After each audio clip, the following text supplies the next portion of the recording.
안녕하세요, 테크몽입니다. 여러분들은 스마트폰을 얼마나 잘 활용하고 계세요? 제 채널을 구독하고 계신 분들이라면 이미 잘 활용하고 계신 분들이 대부분이겠지만, 제가 좀 더 활용할 수 있게 스마트폰 활용 꿀팁과 숨겨진 기능 5가지를 설명해 드리려고 합니다. 제가 장담컨대 이 내용을 다 알고 계신 분들은 아마 전체의 1%도 되지 않을까 라고 생각을 합니다. 처음에는 에이 다 아는 내용이네 하실 수도 있는데, 점점 설명을 드리면 드릴수록 이게 된다고? 뭐라고? 하실 수도 있어요. 영상에서 사용되는 모델은 제 메인 스마트폰인 갤럭시 Z 폴2랑 갤럭시 탭 S7 플러스 2개 기준으로 설명을 드릴 거고요. 몇몇 기능을 제외하고는 안드로이드 공통 기능이라 꼭 삼성 제품 아니더라도 다른 스마트폰 쓰시는 분들에게도 분명히 도움이 되실 거예요. 재밌게 봐주세요.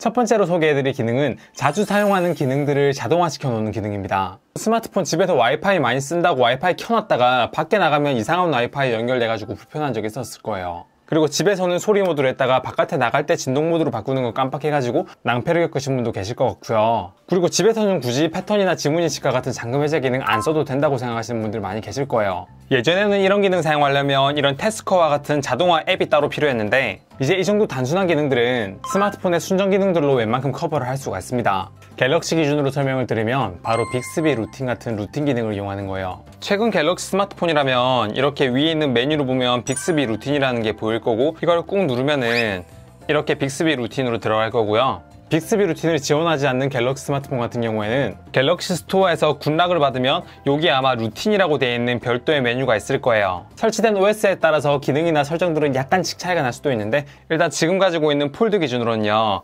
밑에 추천 말고 내 루틴으로 들어가서 플러스 버튼을 누른 다음에 언제 이 조건을 실행할지를 먼저 설정해 줍니다. 플러스, 여기에서 장소를 누르면 이렇게 현재 장소가 떠요.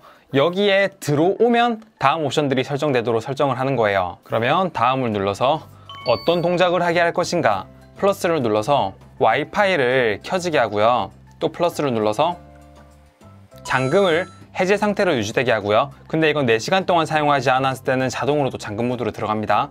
또 플러스를 해서 소리를 진동이 아니라 소리 모드로 바꾸고요. 플러스를 해서 해당 모드로 들어갔다는 걸 알리기 위해서 진동을 한번 울리게 그렇게 설정을 할게요. 그 다음에 완료를 누르면, 이건 집에 들어왔을 때라고 이렇게 이름을 지어 보겠습니다. 완료를 누르면 인증을 하고요. 그럼 이제 집에 들어왔을 때 자동으로 진동이 울리면서 이런 것들이 다 활성화가 되는 겁니다. 지금 보시면 집인이 실행 중이라고 돼 있고, 화면을 껐다가 이렇게 키면 자동으로 잠금은 해제되어 있는 상태고요. 와이파이 켜져 있고 소리 켜져 있고 이렇게 되는 걸 알 수가 있습니다. 그럼 이 장소를 벗어나게 되면 어떻게 될까요? 그러면 원래 있던 설정으로 돌아가는데, 원래 있던 설정이 어떠냐에 따라서 일정하지 않을 수 있기 때문에 여기서요, 플러스를 누른 다음에 장소를 한 번 더 누릅니다. 그리고 특정 장소를 벗어나면으로 한 다음에 이 장소를 벗어났을 때 진동 모드로 바꾸고 와이파이를 끄고 이런 식으로 설정을 해주시면 이제 자동화 시스템이 완성이 되는 거예요. 이 기능을 되게 무궁무진하게 사용할 수 있어요. 여기 와이파이 네트워크 메뉴를 통해서 특정 와이파이에 연결됐을 때 이런 기능을 작동하게 한다 라고 해가지고 집이나 사무실 위치를 특정시킬 수도 있고요. 또는 특정 블루투스에 연결이 됐을 때 어떤 기능을 작동하게, 이렇게 해가지고 블루투스가 지원하는 자동차에 탔을 때 자동으로 스마트폰에 T맵이 딱 켜지게, 이렇게 내비게이션 용도로도 사용할 수 있다는 겁니다. 그래서 아직까지 이런 빅스비 루틴이나 이런 루틴 기능들은 앞서 설명드린 태스커에 비하면 굉장히 약한 기능들만 지원하긴 하는데, 어쨌든 무료로 스마트폰을 구입했을 때 이런 기능이 들어가 있다는 것 자체는 굉장히 좋습니다. 뭐 여기까지는 사실 많이 알고 계실 수도 있죠? 그럼 조금 더 난이도를 올려가지고 버튼 커스터마이징에 대해서 설명을 드릴게요. 요즘 같은 코로나 시대에는 외부에서 QR코드를 띄울 일이 좀 많이 있어요. 전원키를 2번 눌러서 이렇게 QR코드가 뜨면 정말 편리하겠죠? 이걸 또 응용할 수 있는 방법이 또 몇 가지가 있는데, 그걸 지금부터 알려드릴게요. 일단 QR코드를 이용할 수 있는 방법은 이렇게 카카오톡에서 샵 눌러서 코로나19에 들어가서 여기 QR 체크인을 누르는 방법하고, 이렇게 네이버에 들어가서 오른쪽 위에 QR 체크인을 누르는 2가지 방법이 있죠. 근데 이 기능을 이용하려면 네이버를 이용하는 게 좀 더 편리하고요. 전 지금 삼성 브라우저에서 네이버를 띄워놓은 상태인데, 이럴 때 오른쪽 위에 QR 체크인을 이렇게 누르면 지금 이 상태에서 메뉴에 들어가서 공유를 눌러서 해당 URL을 이렇게 복사를 하고요. 그리고 여러분이 사용하지 않는 브라우저, 예를 들어 삼성 인터넷을 사용한다면 크롬 브라우저는 웬만하면 사용하지 않잖아요. 크롬 브라우저를 눌러서 해당 주소를 붙여 넣습니다. 그리고 저는 지금 로그인이 되어 있는데, 로그인이 안 돼 있으면 로그인을 한번 해주시고요. 그리고 설정에 들어가서 여기 홈페이지를 눌러서 여기 시작 페이지에 방금 복사한 URL을 이렇게 붙여 넣습니다. 그럼 이제 크롬을 켜게 되면 자동으로 QR코드 페이지가 이렇게 떠요. 그럼 이제 간단하죠. 상단의 메뉴를 내려서 전원을 누른 다음에 측면 버튼 설정, 여기에서 2번 눌렀을 때 앱 열기를 크롬으로 하게 되면, 전원 버튼을 2번 누르게 되면 자동으로 QR코드 페이지가 이렇게 뜬다는 얘기입니다. 그래서 QR코드 많이 사용하시는 분들은 이 기능 사용하면 되고요. 저는 근데 QR코드보다 손전등 기능을 좀 더 자주 사용을 해가지고 이 측면 버튼을 2번 눌렀을 때 기본 설정을 여기 손전등으로 설정해서 사용을 하고 있어요. 그래서 스마트폰이 꺼져 있든 켜져 있든 언제든지 전원 버튼을 2번 따닥 눌러가지고 이렇게 손전등을 실행시키고 2번 따닥 눌러가지고 손전등을 끄고 이렇게 한다는 겁니다. 매번 손전등 실행시킬 때마다 이렇게 내리고 손전등 찾고 누르고 불편하잖아요. 그럼 QR코드는 어떻게 빨리 실행시켜? 하시는 분들은 설정에서 잠금화면에서요, 바로가기를 눌러서, 저는 왼쪽 바로가기에 크롬을 놔뒀고 오른쪽 바로가기에 카메라를 놔뒀어요. 그러면 잠금화면을 이렇게 풀었을 때 크롬을 이렇게 끌면 바로 이렇게 QR 체크가 되는 거예요. 아주 편리합니다. 그리고 그 다음으로 소개해드릴 기능이 자동 밝기 기능인데, 에이 자동 밝기 기능 모르는 사람 어딨어? 라고 하실 수도 있는데 이거 모르시는 분들 많을걸요? 바로 수동으로 올렸을 때 자동 밝기하고, 여기 설정에서 여기 밝기 최적화가 켜져 있는 상태에서 자동 밝기하고 최대 밝기에서 차이가 엄청나게 납니다. 스마트폰마다 이 정도는 좀 다른데 보통 한 2배 가까이 차이가 나요. 이렇게 자동 밝기를 끄고 수동으로 이렇게 밝기를 최대한으로 올렸을 때 뭐 500니트, 600니트 이게 최대라면, 밝기 최적화를 켜고 햇빛이 진짜 비치거나 진짜 밝은 상황에서 밝기를 이렇게 최대한 올려서 사용했을 때 최대한 낼 수 있는 밝기가 훨씬 더 올라간다는 거예요. 그래서 평소에 밝기 막 자동으로 바뀌는 게 싫어가지고 수동으로 밝기 조절하고 있었는데 밖에서 너무 어두워가지고 내 스마트폰이 너무 밝기가 어둡다 하시는 분들은 자동 밝기 모드를 켜고 밝기를 한번 올려보세요. 이렇게 설정해 놓은 이유가 아무래도 수동 밝기에서 최대 밝기까지 이렇게 올라가게 되면 OLED 디스플레이 같은 경우에는 버닝이라 그러죠. 화면에 잔상이 생기는 그런 문제가 생겨날 수 있는 확률이 높기 때문에 이렇게 좀 제한을 둔 게 아닐까라는 생각이 드는데, 조금 아쉬운 점은 실제로 테스트를 해보면 햇빛을 이렇게 받고 있는데도 불구하고 밝기 최적화 끈 설정과 현 설정값이 밝기가 거의 차이가 나지 않습니다. 수동 모드일 때 최대 밝기의 값과 자동일 때 최대 밝기의 값, 그리고 플래시를 비췄을 때 밝기 값이 동일했어요. 그래서 갤럭시 스마트폰에서 최대 밝기를 얻을 수 있는 환경이 꽤나 제한적으로 보입니다. 아이폰의 경우 자동 수동할 것 없이 최대 밝기를 항상 설정할 수가 있는데, 이 화면 밝기에 대한 부분은 아이폰이 안드로이드보다 더 개방적이고 직관적이라고 할 수 있겠네요.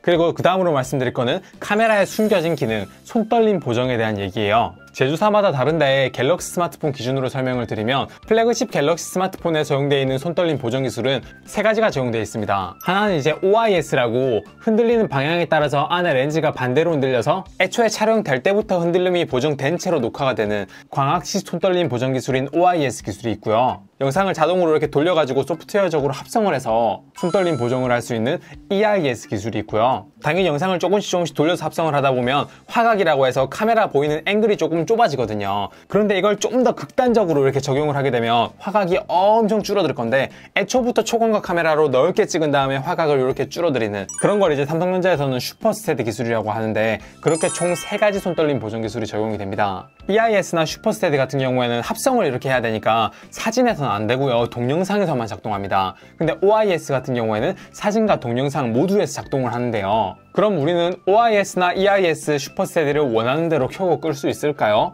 결론부터 말씀드리면 원하는 대로 켜고 끌 수 없습니다. 조금 더 정확하게 설명드릴게요. 이렇게 사진 모드에서는 손떨림 보정 기술을 설정할 수 있는 게 없는데, 동영상 모드에 들어가면 여기에 손떨림 보정 손바닥 모양 있죠? 이게 이제 슈퍼스테디 기능을 켜고 끄는 거고요. 이때에는 초광각 카메라를 사용합니다. 그리고 카메라 설정에 들어가면 동영상 손떨림 보정이라고 되어 있는 이 메뉴 있죠? 이거를 켜고 끄면요, EIS를 켜고 끄는 거예요. 자, 동영상 모드에서 원래 화각이 이 정도예요. 근데 동영상 손떨림 보정을 끄잖아요. 그러면 훨씬 더 넓게 찍히죠. 즉, 동영상 손떨림 보정을 켜면 화각이 훨씬 더 좁아지는 걸 알 수 있어요. EIS가 소프트웨어 합성을 통해 가지고 화각을 이렇게 갉아먹는 방식이니까 이건 EIS를 켜고 끌 수 있는 기능입니다. 그럼 OIS도 같이 꺼지는 거 아니야? 라고 하실 수도 있는데, 스마트폰에서는 OIS 기능을 일반적으로는 끌 수 없게 돼 있어요. 왜냐하면 OIS를 켰을 때 보는 손해가 거의 없기 때문에 항상 켜놓게 설정이 돼 있기 때문이에요. OIS 기능이 있는 갤럭시 S20 울트라와 OIS 기능이 없는 벨벳을 비교해 보겠습니다. 둘 다 손떨림 보정 옵션을 끄고 테스트했는데 확실히 결과가 차이가 나죠. S20 울트라의 OIS는 꺼지지 않기 때문이에요. 그럼 오케이, OIS가 탑재되어 있는 스마트폰은 항상 켜져 있는 거고 EIS나 슈퍼스테디 같은 경우에는 설정해서 켜고 끌 수 있다는 건 알겠다. 그럼 이걸 어떻게 활용할 수 있어요? 라고 물어보시면 이렇게 동영상을 촬영할 때 화각을 조금 더 넓게 가져가고 싶으면 설정해서 손떨림 보정을 끄면은 훨씬 더 넓은 화각을 가져갈 수 있고요. 그리고 소프트웨어를 합성하는 방식이다 보니까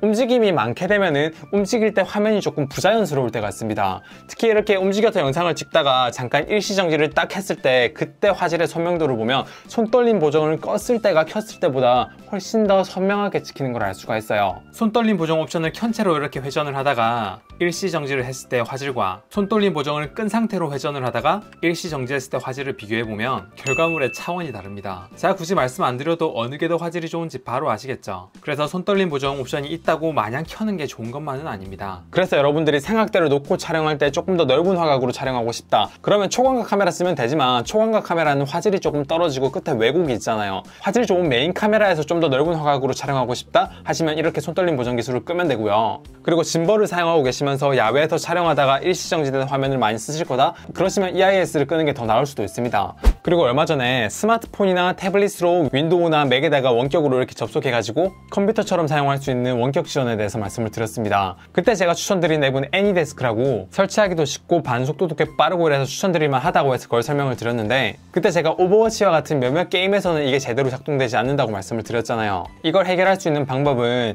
제가 예전에 찍은 영상인데 문라이트라고 하는 게임 전용 원격 지원 앱을 설치하면 되긴 되는데요. 설치 방법이 꽤나 까다롭고 그래픽카드를 엔비디아사의 지포스 종류를 사용하는 분들만 이 기능을 사용할 수 있어서 조금 접근성이 떨어져서 설명을 따로 안 드렸었어요. 근데 접근성이 꽤 뛰어나고 쉽게 설치할 수 있는 프로그램 중에서 오버워치에서 이렇게 원격 지원을 할 수 있는 방법이 있습니다. 바로 여기 있는 파색이라는 앱을 이용하는 방법인데요. PC에도 이 프로그램을 설치하고 태블릿에 이 앱을 설치한 다음에 같은 아이디로만 로그인 돼 있으면 언제든지 이렇게 접속을 할 수 있습니다. LTE 때도 잘 되고 와이파이 상태에서도 잘 돼요. 근데 이걸 왜 그때 말씀을 안 드렸냐? 그건 바로 파색에서 오른쪽 마우스 버튼이 제대로 지원을 하지 않기 때문이에요. 자, 지금 이렇게 윈도우에 원격으로 접속이 돼 있고 마우스 오른쪽 버튼을 눌러 볼게요. 그러면 마우스 오른쪽 버튼이 정상적으로 작동이 되지 않죠.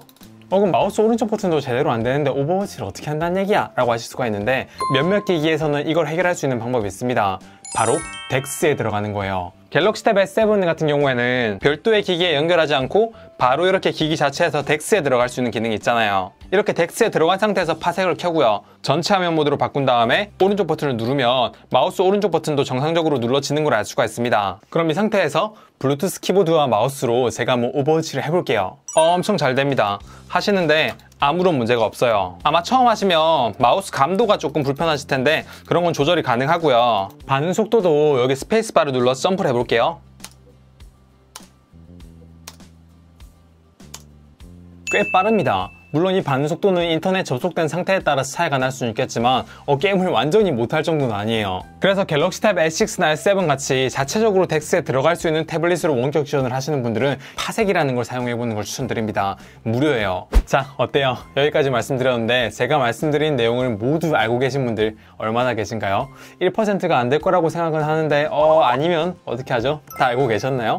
조금 더 깊게 들어갈까 하다가 이 정도만 해도 충분히 도움이 되겠다라는 생각이 들어서 일단은 이 정도만 말씀을 드리고 제가 여태까지도 따로 제품을 구입하지 않더라도 가지고 있는 것들을 활용할 수 있는 이런 꿀팁들을 많이 올렸고 앞으로도 이렇게 많이 올릴 거거든요. 아무쪼록 제 영상이 여러분들이 사용하고 있는 스마트폰이나 태블릿 이런 제품들을 조금 더 스마트하게 사용하는 데 도움이 되셨으면 좋겠습니다. 앞으로도 이렇게 따로 돈 안 들이고 유용한 정보들로 찾아오도록 할 테니까 영상 괜찮았으면 구독, 좋아요 부탁드리고요. 다음에 더 좋은 영상으로 오도록 할게요. 감사합니다. 테크몽이었습니다.